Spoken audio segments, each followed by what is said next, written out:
কেন্দ্র করে আমরা আমাদের যে মাছের যে বাজার বাড়ানো হয় নাই, ওই চাহিদা অনুযায়ী যোগান কম থাকায় দামটা অত্যধিক মনে হচ্ছে। এখন সিজন নাই ইলিশের, এখন ইলিশের গড সিজন। মাছের আমদানি কম, সেই অনুপাতে মাছের দাম বেশি না। বর্তমানে যে মাছের যে বাজারগুলি চলতেছে, আসলে অনেক সময় দেখা যায় জোবার সময়, জোবা পরে অথবা জোবা সারা জোবার সময় মাছটা একটু আমদানি হয়, ওই সময় দামটা একটু কম থাকে। আর জোবা যখন ফাইট চলে যায় তখন আর কি আপনার এই মাছের দামটা একটু বাইরে যায়। তাহলে মূলত হচ্ছে কি, গত সপ্তাহখানিক তুলনায় গত সপ্তাহে যে মাছের রেট গেছিল, এই তুলনায় মাছের বাজার বর্তমানে একটু কিছুটা কম আছে। আর ঈদকে কেন্দ্র করে আমরা আমাদের যে মাছের যে বাজার বাড়ানো হয় নাই। ভিটামিন ই ও সি সিরাম, 8টি প্রাকৃতিক অয়েল সমৃদ্ধ লিলি সিরাম অয়েল, যা চুল পড়া কমায় মাত্র 30 দিনে। ইলিশের একটু দাম বেশি, এর কারণ হলো ঈদ উপলক্ষে বেশি তা না। এর কারণ হলো আপনার এখন সিজন নাই ইলিশের, এখন ইলিশের গড সিজন। যেমন 1 কেজি ওয়েটের মাছ এখন 31 থেকে 3200 টাকা কেজি বর্তমান বাজার চলতেছে। 700-800 গ্রাম 2000 হতে 1200 টাকা কেজি বর্তমান বাজার মাছ চলতেছে। আসলে পাইকারের ব্যাপক পরিমাণ চাহিদার কারণে আসলে দামটা একটু বেশি।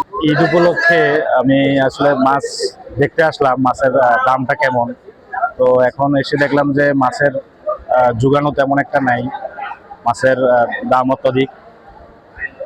1 কেজি ওজনের মাছ দেখা যাচ্ছে 3300-3400 টাকা কেজি, তাও পাওয়া যাচ্ছে না।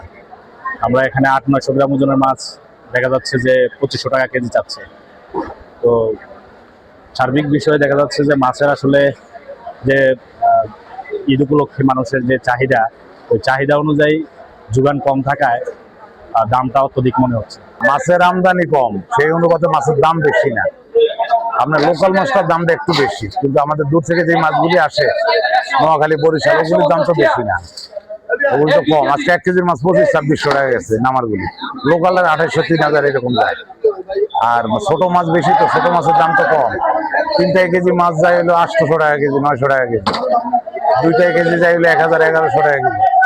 700-800 গ্রামের মাছ 1500 টাকা কেজি। এখন তো বেশি না ভাই, এখন তো সিজন শুরু হয় নাই, সিজন তো আরো 1 মাস পরে। আশা করি আস্তে আস্তে প্রতিদিন কমবে, আগের তুলনায় অনেক কমতেছে না, অনেক কমতেছে।